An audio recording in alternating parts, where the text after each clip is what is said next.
그냥 이성인 의원님 질의 하나 받고 가시는 게 좀 그래서 그러면 제가 어차피 5분 질의하려고 그랬는데 제 질의를 그냥 지금 하도록 하겠습니다. 우리 속기사 때문에 얼굴이 잘 안 보이기는 하는데요. 교수님 잘 들어주시기 바랍니다. 네. 제가 그냥 질의하겠습니다.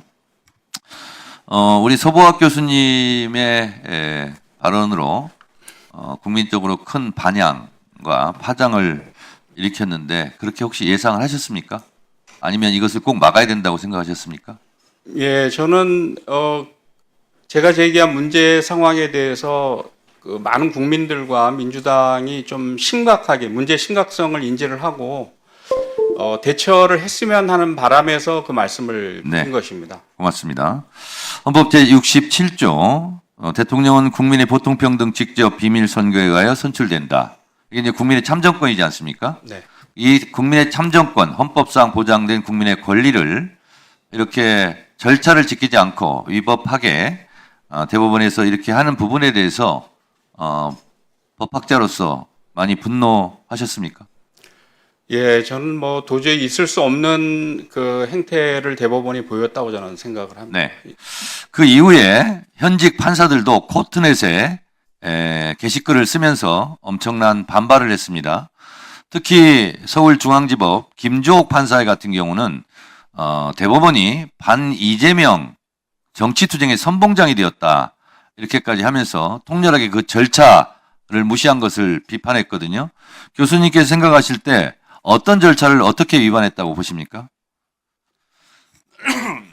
대법원의 상고가 되면 통상의 절차가 있지 않습니까? 네. 제가 알기로는 그 소부에서 먼저 심리를 하고 의견이 일치되지 않는다라든가 또는 전원 합의체 판결을 바꿀 필요가 있을 때는 이제 전합에 회부하는 것으로 저는 알고 있거든요.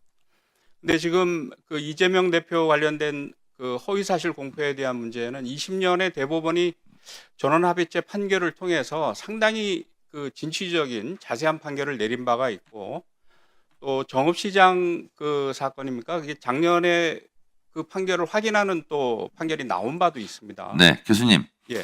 그래서 지난번 이재명 대표에 대한 항소심 무죄 판결 때도 그런 대법원 판례를 인용하면서 무죄를 선고한 걸로 알고 있습니다. 네, 맞습니다. 네. 조희대 대법원장 스스로 633 원칙을 계속 얘기하지 않았습니까? 네. 근데 오히려 김명수 대법원장 시절 이후보다 조희대 대법원장 체제에서 633 원칙이 오히려 더 안 지켜졌다. 더 길어졌다. 이런 얘기도 하고 있는데 그거는 차치하고라도 633이면 마지막 3은 3개월이지 30일이 아니지 않습니까? 네, 맞습니다. 근데 이재명 대표의 경우는 36일 그 짧은 기간에 해치우려고 했단 말이죠. 그러니까 조희대 대법원장 스스로 자기 한 말도 지키지 못한 꼴이 되지 않았습니까? 그렇지 않습니까? 네.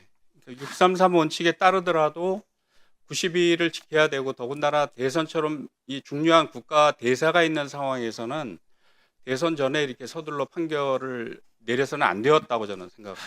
그렇다면 조희대 대법원장은 왜 그랬을까요?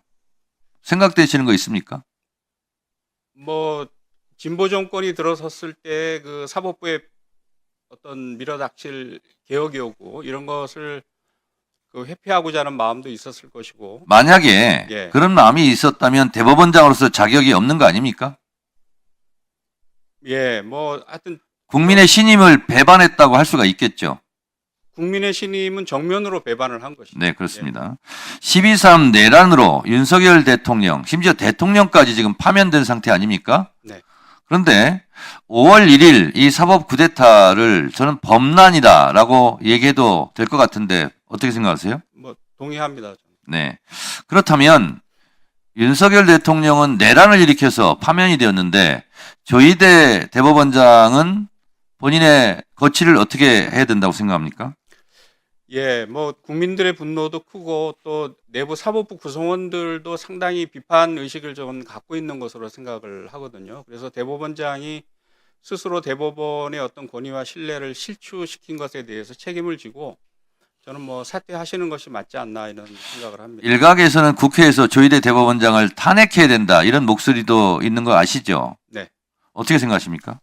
뭐 저는 그 예전부터 그 주장을 할 때 여차하면 대법원장도 탄핵을 해야 된다라고 제가 말씀을 드린 바가 있습니다.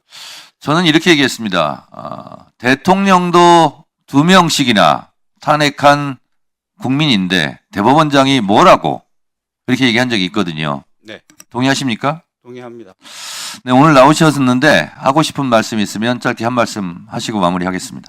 네, 이번 기회에 저는 대법원 개혁의 동력, 사법부 개혁의 동력을 저는 스스로 제공을 했다라고 생각을 합니다. 그래서 의원님들이 이런 국민의 뜻을 잘 살펴서 검찰 해체뿐만이 아니고 대법원 개혁, 사법 개혁도 좀 철저하게 해주셨으면 하는 바람을 드립니다. 네, 고맙습니다.